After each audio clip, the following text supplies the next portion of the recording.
badala atoe solution anatutusi.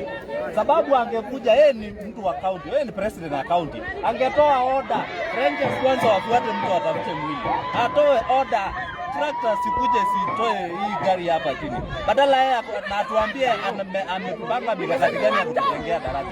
Sasa yeye anakuja anasema eti tufungue njia. Hiyo ni one time direct. Hiyo ni kujitakia one time. Wachana brother. Sisi tumesema kama watu wa Transmara, kama gavana atakuja kututolea bridge hapa leo, kusema barabara na tunandoa bridge. Hakuna. Wamekuja kuandika masaini suko kusema water flooding. Water flooding where?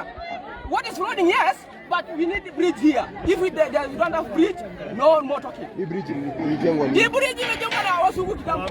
Na wakoloni. Mpaka sasa hivi imagine maji inakuja inajaa hapa kila siku inachukua watu. Wanataka nani akufe ndio wakuja watengeneze? Nani wanataka akufe hapa? Na wanatembea na ndege. Mimi nimesema wanatembea na ndege, sisi tunakuja kutembea na nini?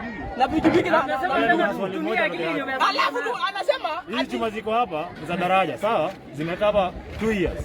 Hichi mwenye daraja watu toe yote hiyo injini ya daraja bado tuweke juu ya daraja. Tujijengee basi juu wengine kujenga ama. Tupite juu. Kama pesa ilikuliwa, project inatengenezwa, contractor anakula pesa, governor anakula pesa. Sisi tumesema ni one time, hakuna barabara. Sisi watu wote wenye wanaishi Transmara wakae Transmara, wenye wanaishi Narok wakae Narok. Tosha gari. Hakuna